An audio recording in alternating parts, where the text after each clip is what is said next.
Hi guys! Welcome back to my YouTube channel. Good morning, good afternoon, good evening sa ating lahat. Saan man tayo sulok ng mundo. Sana'y nasa mabuti tayong kalagayan at ligtas sa anuman masamang kapahamakan. At bago ang lahat, shoutout muna tayo sa founder ng Kalingap, Kuya Val Santos Matubang at Edna Vlogs, Kalingap Rob, syempre kay Jack Matubang.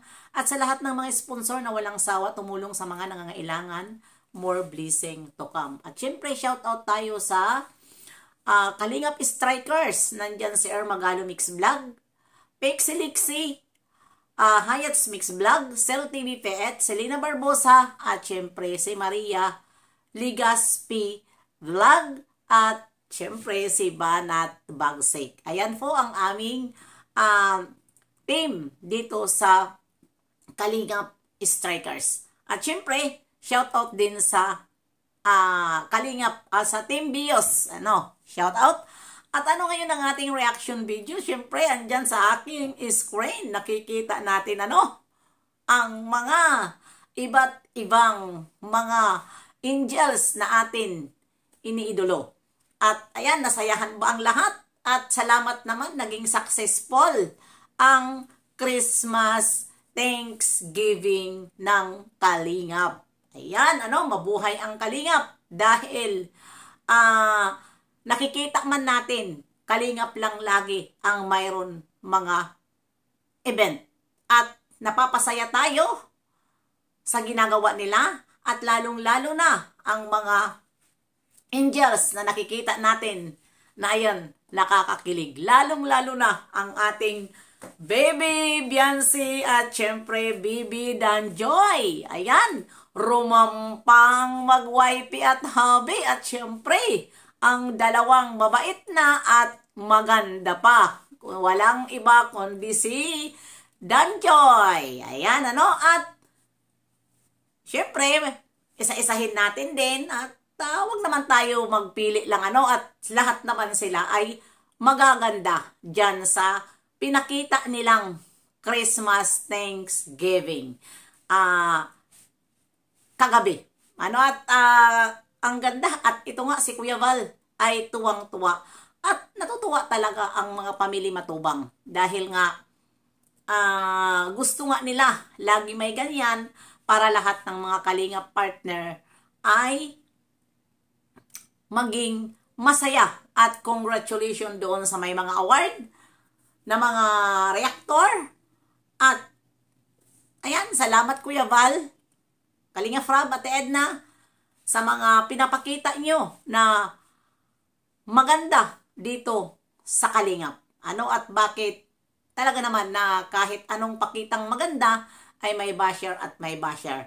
Pero hayaan na natin yung mga basher na yan, kung magbabas man sila, yan ay mga inggit pikit. Basta ang importante, nandito ang ating mga angels na nagpapasaya sa atin at nagpapasaya sa mga OFW at nakakawala sila ng stress lalong-lalo na kapag may upload si Kalingap Rob patungkol nga dito sa ating mga iniidolo. At syempre love naman natin sila lahat pero hindi makuha yung mayroon talaga tayo gustong panoorin. Huwag na tayo pa dito ligoy-ligoy pa. Lahat tayo, maniwala kayo, lahat tayo ay mayroon talaga tayo mga priority panoorin. Pero, syempre ang iba, pinapanood din natin, support kay Kalingap Rob, Pero, yun, ang nasabi ko, mas mayroon tayo nagaganahan sa isang angels na panoorin natin. At ayan, mabuhay kayong lahat dyan na nag-attend sa Dait. At yun, si Kuya Val naman, pagdating naman ng ating Bibi Biancy, tuwang-tuwa naman itong ating founder ng Kalingap. Nung dumating na ang kanyang lalabs na Bibi Biancy, parang nakita ni Kuya Val ang kagandahan ng Bibi Biancy natin at talaga naman na si Bibi Biancy ay kitang-kita naman natin kung paano ito magdala ng damit. Lahat na sinusuot niya, lahat ay bagay na bagay sa kanya. mayroon talagang taong ganyan. Pinagpala siya sa lahat ng kanyang katawan. Maganda na, mabait pa, at sexy. Ayan, kaya swerte lang sa mga magulang na nanganak sila ng ganyan. May super ganda. Di ba? At ayan, ang atin naman Danjoy. Ay, nakita nyo naman.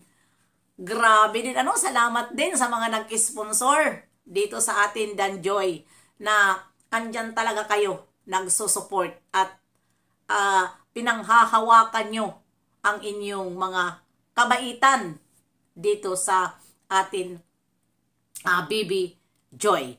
At andyan lang kayo nakasupport dahil wala naman kayong ibang hangarin dito sa atin BB Joy kundi ang makapagtapos ng pag-aaral. At tulad din sa lahat ng mga angels na may mga sponsors, yun din ang kanilang tawag nito. Yun din ang kanilang support na ang kanilang sinusuportahan ay makapagtapos ng pag-aaral. Dahil yan naman talaga ang ating tawag nito. Pinaka-the best na kung baga pa ay kayamanan kung tayo ay makapagtapos ng pag-aaral. Dahil walang makakaagaw na kayamanan sa utak natin. Di ba? At ayan na nga. At syempre naman, ang BB natin, grabe na ets ang kanilang pinapakita. Andiyan nakakatuwa. Ito ay nasa likod ng screen ko. At gustong-gusto ko lang na makita nyo kung paano sila mag-enjoy dyan sa kanilang ginanap na kasayahan. Kaya salamat Kuya Val, Kalinga Frab, dahil andyan kayo, ang galing nyo. Ang gagaling nyo talaga mag-isip kung paano pasayahin ang mga supporters. At ayan na nga, nakita natin kagabi insert natin. Grabe, itong nagbabangayan. Kapag may mga ganyan, hindi nakukuha ang bangayan. At mayroon silang mga manok na doon pa talaga sa pag mayroon mga party-party, doon sila hindi naiiwasan ang bangayan. Patungkol nga dito sa kay Carla at kay Bibi Beyonce. At iwasan na po natin. Kung halimbawa man makita nyo dahil pareho naman sila sexy. Di ba pareho sila sexy? Pareho sila magaganda ang damit. Dahil nga, bawat isa sa kanila ay mayroon mga sponsor na nagbibigay kung ano ang maganda na isusuot ng kanilang iniidolo. Hindi sila pinapabayaan. Kaya puro parehas sila mga sexy. At ayun, nakita ko, may mga basher. May mga basher at matik na kung sino ang lagi nauuna. Huwag kayong ganyan. Kapag mayroon mga event, mga ganyan, tumingin na lang po kayo. Di ba? Tumingin na lang kayo. Tulad sa nagmamakaawa sino ba yun na isubscribe siya? JP Alivio. Yan ba yun? Nagmamakaawa siya. Diyos ko Lord. Binas pa. Huwag natin, tawag nito, huwag natin gawin yung ganyang ugali. Kung ayaw natin na mag-subscribe, huwag na natin i-message pa doon. Ang mga utak nyo, kaya pag sinasagot kayo, galit din kayo. Pero kayo naman, ang nauuna, lagi mag-comment. Di ba? Di sana kung ano man ang sinabi niya, ignore. Huwag doon mismo. Kasi, kung ayaw nyo sa isang tao, marami siyang supporter at sasagot sa inyo. Kung sagutin kayo ng isang supporters dahil kayo ang nauna, ayan, gerra ang live. Yun ang iwasan dahil hindi lang kayo ang nanonood. Maraming nagkakagusto sa isang tao na vlogger. Kaya dyan nag-uumpisa ang gulo. Kung gusto nyo mag-subscribe, di mag-subscribe. Kung ayaw, di wag. Diba? Ganun lang O, wag doon. At ayun, pagandahan kung ano-ano ang inyong mga sinasabi. Sa totoo lang.